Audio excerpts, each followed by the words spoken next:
Halo semuanya, shalom. Sahabat pas pejuang keselamatan di akhir zaman, saat ini saya sedang melakukan kegiatan eh, pembibitan daripada sayur bayam. Jadi di sini saya sedang mengambil biji atau bibit daripada sayur bayam. Yang kemarin saya sengaja keringkan sampai dia tua, akhirnya berbunga, menghasilkan biji seperti ini. Nah, sahabat pas, ini saya ambil cuma dari satu pokok sayur bayam. Tidak banyak, cuma dari satu pokok, tapi hasilnya banyak sekali nih. Banyak sekali.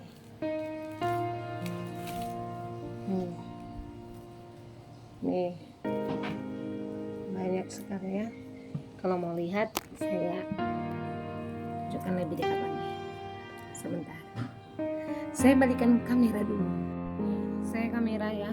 Nih, tuh banyak sekali hasilnya. Tuh. Nih. Jadi ini sengaja saya jemur, saya keringkan, lalu saya rontokin, terus diremes-remes seperti ini. Nanti dia akan berkeluaran, bijinya akan berkeluaran, dimana nanti bijinya kita pakai jadi bibit. Ini jenis bayam, kalau di Sumatera namanya sih bayam jengkol, tapi kalau di Papua saya kurang tahu. Lihat ya, saya singkirkan. Kita singkirkan daun ini, bunga-bunganya sampai kelihatan bijinya. Tuh, banyak tuh. Wow, amazing. Nih. Nah, ini biji-bijinya nanti saya akan semai sampai pada waktunya akan menjadi sayur bayam yang cantik.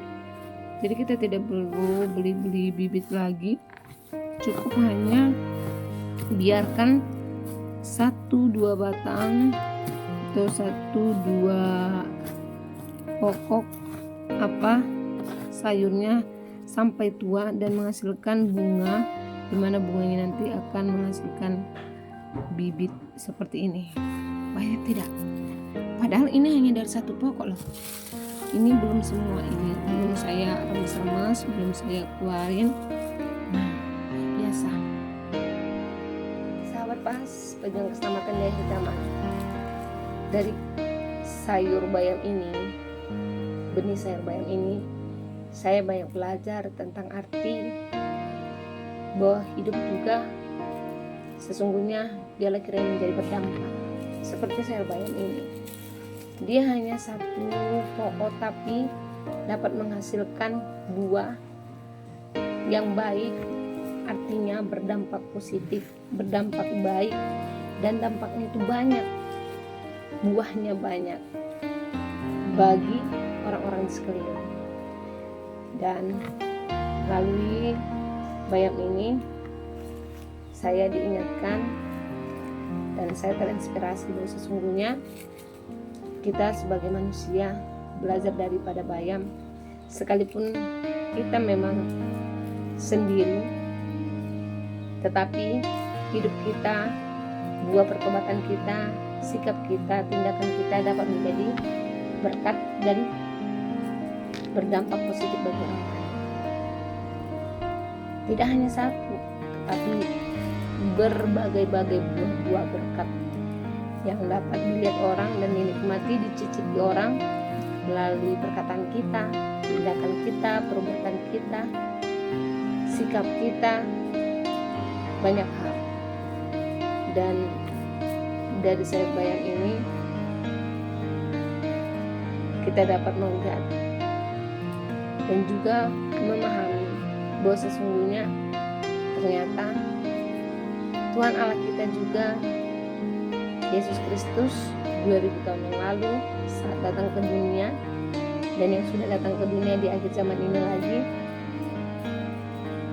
telah memberikan contoh dan teladan atau background bagi setiap kita untuk ternyata dapat menjadi berkat bagi orang banyak.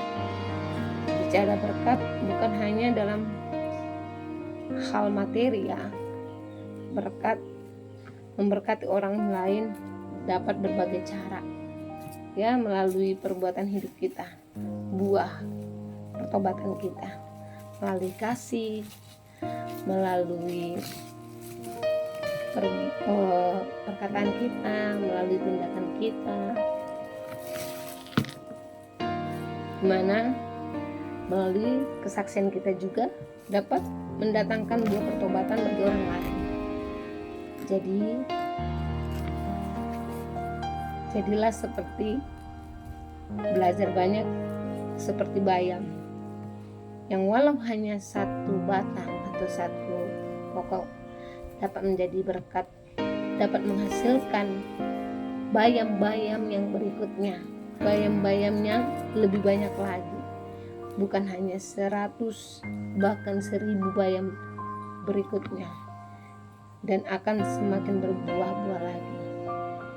Dan juga bayam ini mengajarkan saya bahwa ketika saya sudah menjadi berkat, jadi seorang ibu di dalam rumah tangga, menjadi berkat teladan bagi anak dan suami saya, bagi sekeliling saya, mereka juga akan merasakan buah daripada pertobatan saya, dan akan mereka lakukan hal yang sama dan akan menjadi berkat bagi sekelilingnya juga melalui buah pertobatan, tindakan, perilaku sehari-hari. Demikian. Nah, nanti setelah diurai-uraikan seperti ini, dipecah-pecah, ini nanti saya akan remuk-remukkan lagi seperti ini sampai ini biji-bijinya berjatuhan ya. Dan ketika biji-bijinya sudah berjatuhan, saya akan tiup atau kipas supaya ini bunga-bunganya berterbangan, sedangkan bijinya nanti akan terkeluar sampai akhirnya saya sampaikan jadi bayam yang banyak.